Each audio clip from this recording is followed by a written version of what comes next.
Hey guys, Ellie here in the garden. So today we're talking worms.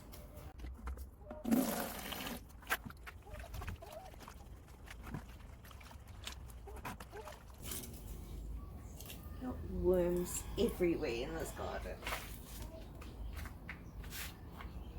Not that I'm complaining. So in front of me here is my worm tower, and it is a 3-bucket system, and today I am using the middle container to hopefully harvest some worm castings that I can use for making my worm tea. In this bucket is all the worm bedding and our actual worms. So what I need to do is just take a scoop of the actual soil itself and put it in this bucket and try to not take all the worms with me. Let's get a scoop.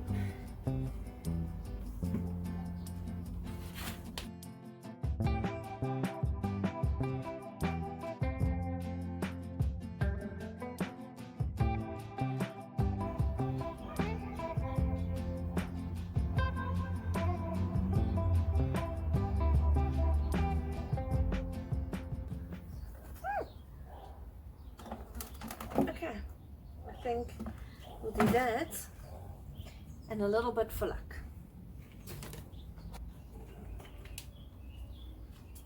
This is the top half of my bucket, and this is where I add in all my food scraps and they break down into more compost.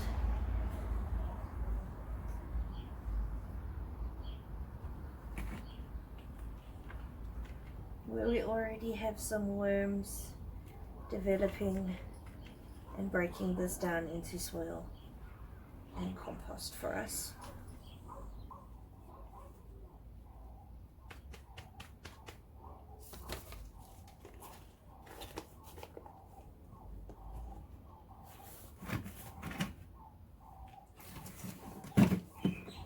For today's water, because you need dechlorinated water, I used water from our JoJo tank, and that's just rainwater that's been sitting there waiting to be used when we need it. So I just filled the watering can from the JoJo and brought that through. So that is 4 watering cans. Each watering can is 5 liters. So we've got 20 liters of worm tea for the garden.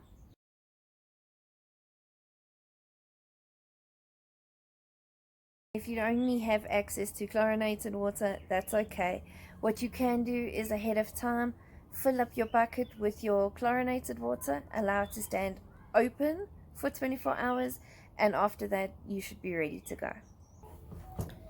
So I have one end of the fish tank air pipe here, the one end,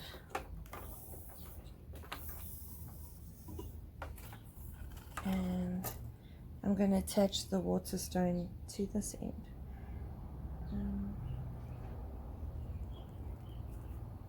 Okay, that should do. And then this we will submerge in our bucket. But before we do that, let's add in our molasses. For this next step, I have to add 2 tablespoons of blackstrap molasses. So there is a trick to molasses. You have to look for the unsulfured molasses. I'm not really sure what that particular process entails.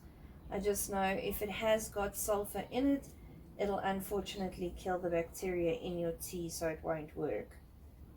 It's going to essentially act as food for our bacteria in our tea. So I'm going to just come around and give it a bit of a stir and hopefully mix it in so that everybody gets a little bit of the good stuff. Right, so now that this is all mixed up together, I'm going to move my bucket into our storeroom, and I'm going to put in my pump and my air stone, and I'm going to allow that to aerate my tea.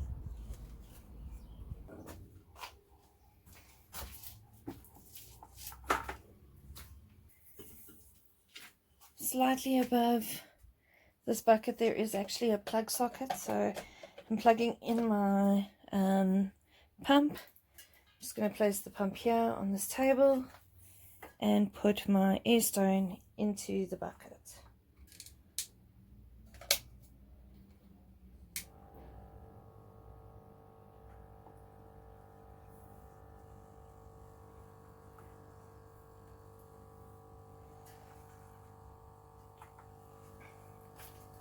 And we'll let that sit for the next 24 hours and allow it to brew and hopefully colonize so that we can inoculate our garden.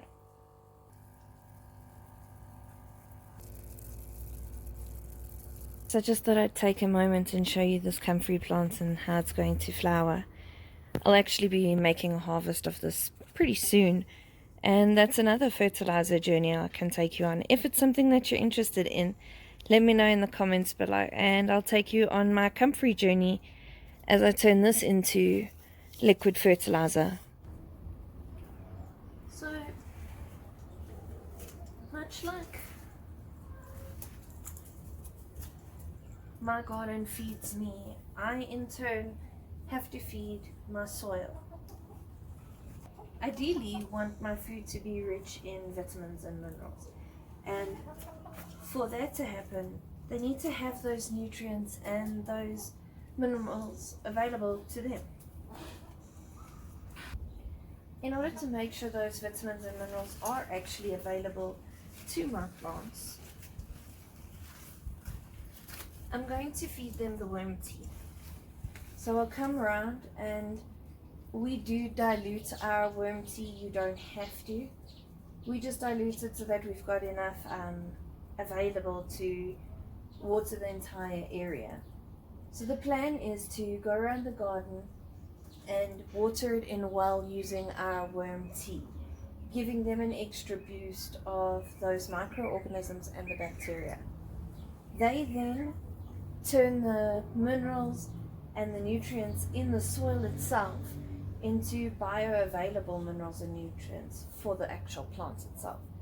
So when the plant needs the specific things, they are available in the soil. Hey guys, so thanks for hanging out with me today in the garden as I brewed my first batch of worm tea. Let's hope that it's successful and it brings our garden lots of all the good things that it needs in order to grow. I hope you have a fantastic weekend. Don't forget to like and subscribe, and we'll see you next time. Bye guys.